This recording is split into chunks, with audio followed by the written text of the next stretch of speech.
the president of the Connecticut Energy Marketers Association. We represent 600 local family-owned heating oil and propane companies, and our motor fuel members own, operate, and distribute gasoline to 1,000 locations throughout the state of Connecticut. Today is tax day. I don't think anyone's happy about it, but it's time to pay our taxes. Thousands of people will have to pay income taxes, but right when they thought it was over, the Connecticut legislature is advancing a bill that will place a fourth tax on gasoline, new taxes on diesel fuel, and a first-time ever tax on heating oil, along with every other fuel used in the state. Our purpose today is to raise awareness about Senate Bill 1145 and the impact it will have on Connecticut families, from heating their homes to driving their kids to school. When gasoline prices spiked last year, the legislature suspended the excise tax to provide relief to motorists, and now they're on the verge of contradicting themselves as they consider legislation that will significantly increase fuel prices across the board.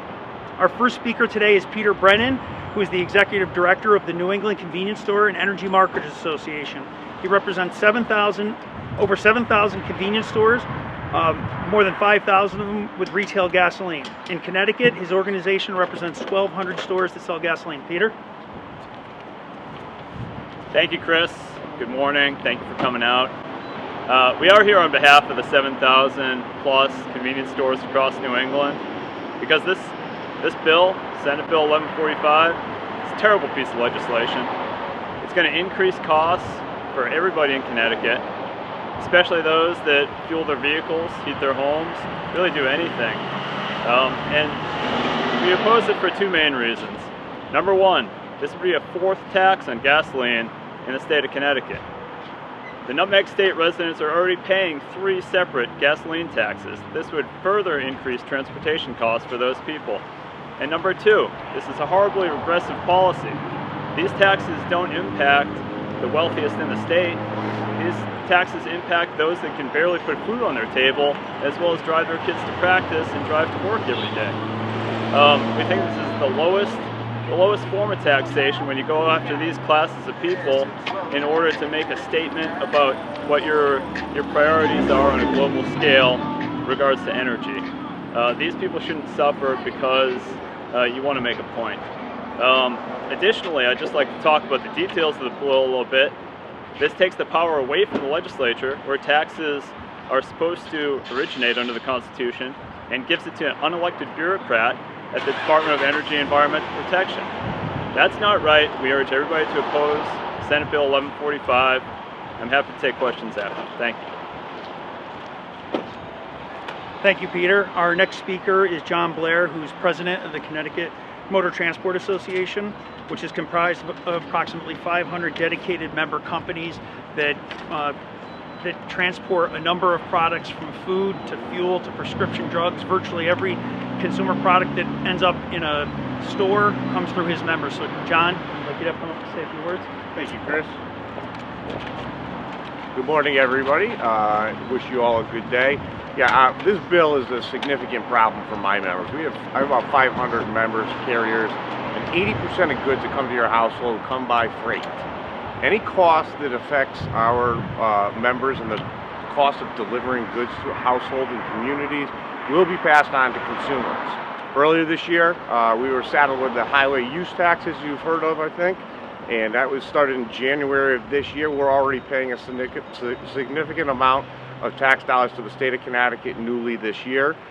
This would absolutely have a direct and immediate impact on our transportation industry. If gasoline obviously is increased or diesel is increased, it's going to have a direct and immediate impact. The other part of this is something that Peter touched on, is the fact that this bill allows the Commissioner of the Department of Energy and Environmental Protection to basically oversee tax policy, and that's obviously an issue for us. We believe tax policy should be voted out by the entire legislature, not by one commissioner setting that for the state of Connecticut. We have a Department of Revenue Services. If we want to set up tax policy, it should be done through that organization and through the legislature. So we're concerned about the department usurping the legislative authority, and those folks are representative of you and your community. So with that, I'm happy to pass it back to Chris, and I think we'll be happy to answer any questions if you have them. Thank you again. When fuel prices spiked as the Russians invaded Ukraine, legislators were absolutely outraged with what was happening with prices and the ability for their constituents to be able to afford to heat their homes and fill up their cars. They took action at that time by suspending the gasoline excise tax to try to provide support to those people. And that was the right thing to do. But just as that excise tax sunsets, we're seeing now a bill moving through the legislature that would do just the opposite. So the deep concern that legislators had as an election approached has suddenly waned, and now Senate Bill 1145 is showing is moving through the legislature and will have a profound impact on those costs. Yet now the prices have stabilized, considering new taxes on emissions that will increase fuel prices to unaffordable levels, frankly, for working families, seniors on fixed incomes, and low-income communities. The energy we use to heat our homes is a health and human safety issue. For many, heating oil and propane have been exempted from the Connecticut taxes since the inception of their use to shield consumers from high home heating costs so that they can afford to stay warm. And now this bill reverses that policy in a big way. Senate Bill 1145 would allow for the largest transfer of power from the legislative branch to the Commissioner of the Department of Energy and Environmental Protection by allowing her to enter into tax agreements with other states and even the Canadian provinces.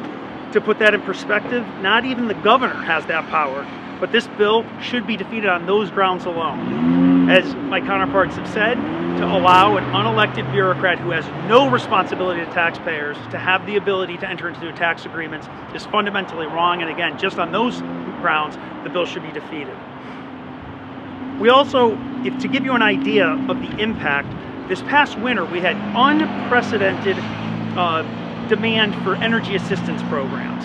And it just seems a couple of weeks ago, as spring ended, we've forgotten, the legislature's already forgotten about that, of tens of thousands of people entering into a program that never had to utilize these programs before to heat their homes are suddenly now faced with a bill that could increase those. And to give you an idea, if this bill passes and if the the commissioner were to enter into California's cap and trade program, heating oil would be capped, the tax would be capped at 83 cents per gallon.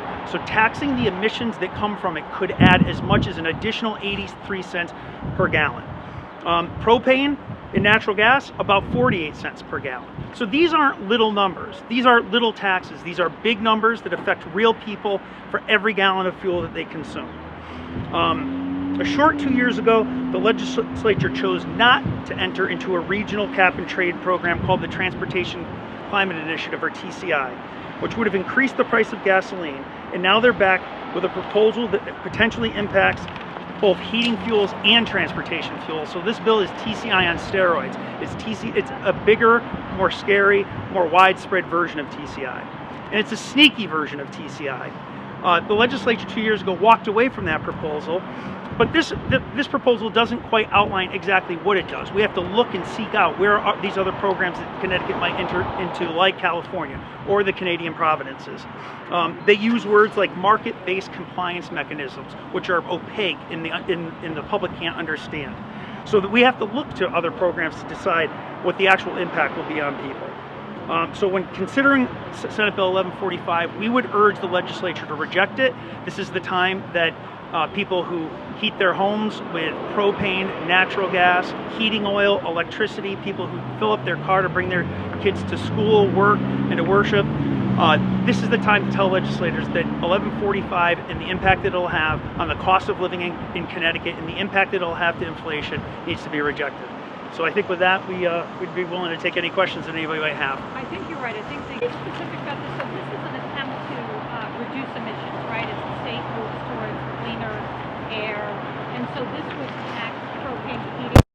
Can you explain specifically how is that fail to meet emissions that tax? Can you spell that out? Okay, so specifically, every fuel has a certain level of carbon content in it. So when it is consumed, that is monetized into a cost per gallon.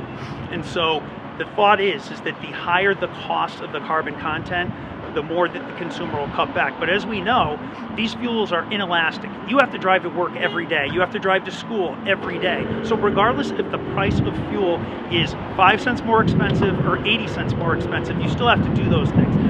So the flaw in the bill is that the more punishing the tax on the carbon emissions doesn't mean that we're going to use less of it and lower those emissions. So we think it's fundamentally flawed in that way. Who pays that tax? The end user. The end user will ultimately, it'll be passed down The to... homeowner who buys heating oil will pay? Correct. All taxes on all fuels ultimately get passed down to the person who fills up the pump or who fills up at home. But it's not a direct tax on the homeowner. What is it, to like a company with heating oil and then they pass it? Be specific. Correct. It would go to a wholesaler that would be passed to a retailer that would be passed to the end user, which is the homeowner or the motorist. And do other states tax heating oil and propane? No. Heating oil is, because they're a necessity of life, most states do not tax them in any way. So it's this would be a first-time tax in Connecticut on heating oil and propane.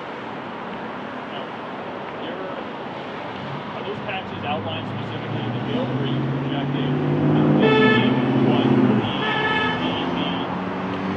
might be? Yeah, so the numbers that we're quoting are California's maximum taxes on the cap and trade program. So the bill does not outline the prices. They can enter into any cap and trade program that is available. California's is the most common one that's up and running. So we look to that one as is sort of the benchmark for how these costs would be calculated if Connecticut entered into it. If they entered into Quebec's cap and trade program, those prices would be different. Those taxes would be different.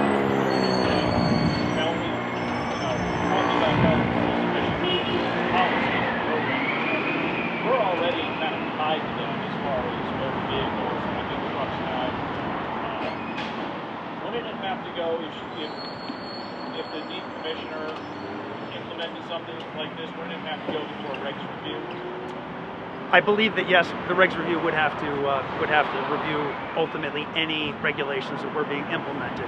It still doesn't change our fundamental concern about allowing an appointed bureaucrat to be able to enter into any of these programs, although that there is a regs review process that would be in place.